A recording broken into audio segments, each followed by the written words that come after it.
नमस्कार, मैं हूँ Vishwanath Gaurai my life with VR में। और जब माई लाइफ विद वीआर की बात होती है तो ये भी बात होती है कि हैप्पीनेस नेवर एंड्स, हमारी ये कहना ही है। क्योंकि आप जब अवेयर होते हो, आपको ये जब पता चलता है कि हम क्या गलतियां कर रहे थे अपनी ज़िंदगी में, अपने थॉट पैटर्न पे क्या गलतियां कर रहे थे, अपनी डे टू डे लाइफ में क्या गलतियां कर रहे थे, और जब हम अवेयर हो जाते हैं अपनी चीज़ों को लेकर तो हमारी लाइफ हैप्पी होती चली जाती है।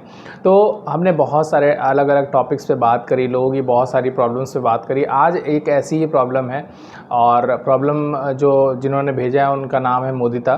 तो मुदिता की प्रॉब्लम लेंगे और उस पर बात करेंगे। बात करने के लिए मेरे साथ हैं फेमस काउंसलर और हीलर राकेश दीक्षित जी। चलिए करते हैं स्वागत। सर बहुत बहुत स्वागत है। नमस्कार। नमस्कार विश्वनाथ जी। राकेश जी, अभी इतने सारे वीडियोस हुए हैं और हमने लोगों से कहा भी था, हमारे जो व्यूअर्स हैं, कि अगर उनकी कोई प्रॉब्लम है तो वो प्रॉब्लम हमें भेजें और हम उस पर ज़रूर चर्चा करेंगे। तो मुदिता जी का एक क्वेश्चन आया है, उनके 9 साल का बेटा है जी, और वो ये कहते हैं कि अभी उसकी एज सिर्फ 9 साल है, लेकिन वो बहुत ही ज़्यादा इरिटेटिंग है। थोड़ी थोड़ी बातों में चिड़चिड़ापन आ गया है, थोड़ी थोड़ी बातों में गुस्सा आ जाता है, रिएक्ट करता है। तो उसके लिए क्या करे, किस तरीके की काउंसलिंग की ज़रूरत है या फिर क्या ज़रूरत है? हाँ राइट। लेकिन इस जो बच्चा अभी जो 9 साल का रिएक्ट कर रहा है, वो तो पहला एस्पेक्ट हमें दिख रहा है कि वो इरिटेशन हो रहा है। लेकिन उससे पहले जब ये बच्चा माँ की माइंडसेट क्या था पैदा होने के पहले, वो बहुत मेजर एस्पेक्ट करता है। क्योंकि इरिटेशन अभी की नहीं है, इरिटेशन की वजह कहीं और से स्टार्ट होती है, राइट। अगर बच्चा पैदा होने से पहले माँ का जो माइंडसेट है वो बहुत पॉजिटिव नहीं है और बहुत सप्रेस है, रिजेक्शन फील कर रही है, या बात बात पर इमोशनल अनबैलेंस है, तो उसका इफ़ेक्ट बच्चे के ऊपर नो डाउट आता है। तो सबसे पहले तो माँ को ऐसा करना चाहिए कि कहीं ना कहीं हमें जो मैं एक नई जीवन को देने जा रही हूँ, एक नया संस्कार डेवलप करने जा रही हूँ, तो फिर इसलिए इस हिसाब से माँ का माइंडसेट बहुत पॉजिटिव होना चाहिए, बहुत नॉर्मल होना चाहिए।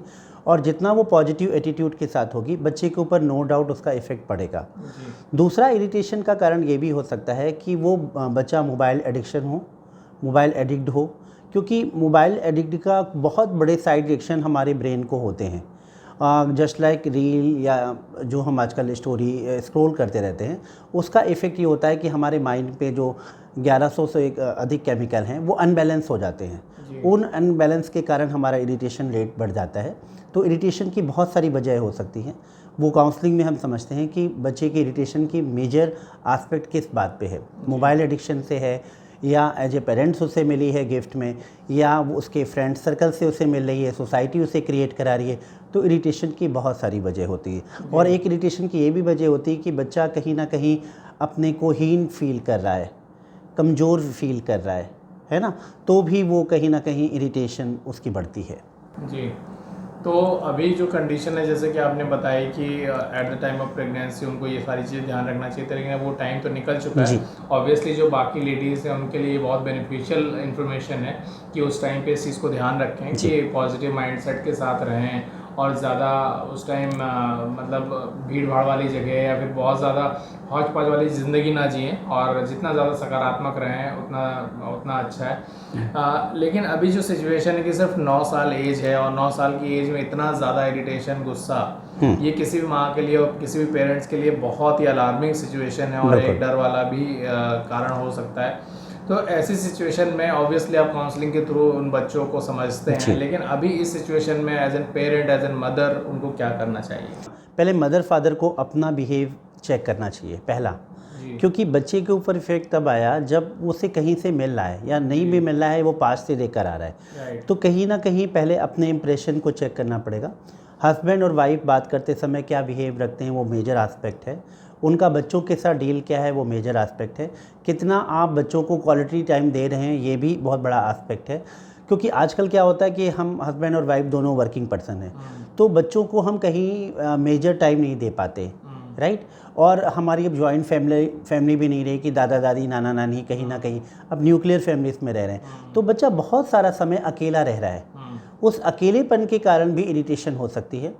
और कभी कभी ऐसा होता है कि वो इरिटेशन की वजह ये भी होती है कि मैं उसकी हर चीज़ 1 सेकेंड में डिमांड पूरी कर रही हूँ। नहीं, कभी कभी ऐसा भी होता है। अच्छा। वो कभी कभी ऐसा होता है कि आपने बचपन में उसकी जो भी उसने डिमांड करी और आपने उसको तुरंत पूरा कर दिया, तो अब हो सकता है कि वो चीज़ें नहीं मिल पा रही हों उसके जीवन में, तो अब वो इरिटेशन की वजह बनी हो। तो बच्चे इरिटेट होते हैं इस वजह से, जो आपने बताया कि हो सकता है उसकी इरिटेशन इसी वजह से बढ़ती जा रही है कि अब उसे पता चल गया है कि इरिटेट होंगे और मेरी डिमांड पूरी हो जाएगी। और दूसरा ये भी होता है कि बात बात पे बच्चों को कभी रोका टोका जाता है, हर चीज़ पे रोका टोका जाता है, तो भी इरिटेशन की रेट बढ़ती है, राइट। और दूसरा, कभी कभी सोसाइटी उसे एक्सेप्टेंस नहीं कर रही होती है। सोसाइटी का सिनारियो कुछ अलग होता है। कभी कभी ऐसा भी होता है कि अगर मान लीजिए माता पिता के 2 बच्चे हैं, किसी एक बच्चे के अंदर एबिलिटीज़ दिखाई पड़ी, शो ऑफ हो रही है, तो हम उसको कहीं हायर बताएंगे कि तुम बहुत अच्छे हो, वेरी गुड बेटा। और जो दूसरा लो नहीं कर पा रहा है, सोसाइटी में राइट प्रेजेंटेशन नहीं कर पा रहा है, तो हम उसको ब्लेम करते रहते हैं कि तुम तो ये नहीं करते हो, तुम्हारे से मिस्टेक्स है, तुमसे ऐसे नहीं हो सकता, तुम कभी अच्छे नंबर नहीं ला सकते। तो ये इरिटेशन की भी वजह हो सकती है। तो कभी कभी इरिटेशन की बहुत सारे डायमेंशन है, तो पहले वो इरिटेशन को चेक करिए कि इरिटेशन की वजह क्या है, राइट। और फिर उस बच्चे का सेल्फ इस्टीम जागृत करने की कोशिश करिए। उसे बताइए कि तुम्हारे अंदर भी बहुत सारी गुड क्वालिटीज़ हैं, और सोसाइटी में पहले जो हम आपको प्रोवाइड कर पा रहे थे, हो सकता है अब आने वाले फ्यूचर में मैं आपको वो सारी चीज़ें प्रोवाइड ना करा पाऊँ। और एक बहुत अच्छी बात है कि बच्चों के साथ भी माँ बाप की बेहतर डायलॉग होना बहुत ज़रूरी, टाइम देना बहुत ज़रूरी है। आजकल टाइम देते ही नहीं है। बेहतर डायलॉग भी बहुत ट्यूशन ज़रूरी है। लगा दिया आपने, घर में केयर टेकर रख दिया आपने, सब कुछ कर दिया, लेकिन आप डायलॉग कर ही नहीं रहे हो। और हम बच्चों को केवल ड्रीम वर्ल्ड में रखना चाहते हैं, बच्चों को एक्चुअल फैक्ट दुनिया के बारे में बिल्कुल दिखाते ही नहीं है, बात ही नहीं करते उस पर, चीज़ें ही नहीं कि ये चीज़ें जो अर्न करके हम आपके पास ला रहे हैं, ये कितनी हार्ड वर्क के बाद आती है, राइट। ये चीज़ें इतनी इजी गोइंग नहीं है। तो कहीं ना कहीं मुझे लगता है कि बच्चे का चूँकि माइंडसेट बढ़ रहा है, माइंडसेट चेंज हो रहा है, तो अब उस समय उसको थोड़ी थोड़ी समाज की, सोसाइटी की अवेयरनेस करना बहुत ज़रूरी है। अब उसे पैम्पर करके जैसे आप पाल रहे थे, वो थोड़ा सा चेंज करने की ज़रूरत है। बिल्कुल, 9 साल एक सफिशिएंट अमाउंट ऑफ टाइम है, उसने अपना बचपन वो कर लिया। अब साथ में अगर सोशल चीज़ों से पता चलेंगी, अवेयरनेस जागेगी, तो शायद धीरे धीरे, और वो काउंसलिंग और थोड़ा समझना भी ज़रूरी है कि उस बच्चे के अंदर क्या ऐसी चीज़ें हैं, क्यों ये हो रहा है, वो सबसे इम्पॉर्टेंट चीज़ है। तो अगर आपको ऐसा लग रहा है कि आप उस चीज़ को समझ पा रहे हो, आप उससे पहली बात तो जैसा कि सर ने कहा कि आप बात करना शुरू करिए, डायलॉग करिए, उसकी क्वालिटीज़ के बारे में बात करिए कि आप ये कर सकते हो बेटा, आप वो कर सकते हो, आपके अंदर ये क्वालिटीज़ है। उसकी हॉबीज़ को समझिए, उसकी हॉबीज़ पे वर्कआउट करिए। और इसके अलावा कुछ अपने रिलेशंस, अपने जो हस्बैंड वाइफ के बीच में बातें होती हैं, क्या ऐसा तो नहीं कि उसका इफेक्ट उस पर जा रहा है, ये भी चेक करने की ज़रूरत है। क्योंकि पास्ट में जो हो गया उस पर तो हम बहुत कुछ नहीं कर सकते, जो हो गया सो हो गया, जैसा कि हम हमेशा बात करते हैं कि पास्ट पे हमें नहीं रहना है, लेकिन प्रेजेंट में और अभी आप क्या कर सकते हो, वो सारी चीज़ें सर ने बताई। उन चीज़ों पे अगर आप इम्प्लीमेंट करना शुरू करेंगे, अपने बिहेवियर को भी चेंज करेंगे। ज़रूरी नहीं है कि बच्चे के बिहेवियर में ये प्रॉब्लम, हो सकता है ये प्रॉब्लम आपसे भी आ रही हो, हस्बैंड से आ रही हो, या फैमिली मेम्बर से आ रही हो, सोसाइटी से, जैसा कि सर ने कहा, आ रही हो। तो इन सारी चीज़ों को देखिए। अगर उसके बाद भी आपको लगता है कि आप इसको सॉर्ट आउट करने में सक्षम नहीं हैं, तो अपने नज़दीकी किसी काउंसलर से मिलिए, जाइए, उनसे ज़रूर बात करिए, क्योंकि ये बहुत इंपॉर्टेंट है। अभी जिस एज में है, अगर ये बढ़ता गया तो आगे आने वाले समय में थोड़ी प्रॉब्लम हो सकती है। बट अभी आप बहुत सही अवेयर हैं, अवेयर पेरेंट है, बहुत सही टाइम पे आपने इस इशू को रेज़ किया है और आपने समझा है। मुझे लगता है अगर आप खुद से नहीं रिजॉल्व कर पाते, किसी काउंसलर से मिलिए। और इसके अलावा पेरेंटिंग भी हमने कुछ वीडियोज़ भी बनाए, उन वीडियोज़ को भी देखिए, शायद आपको उसका सोल्यूशन वहाँ पर मिल जाए।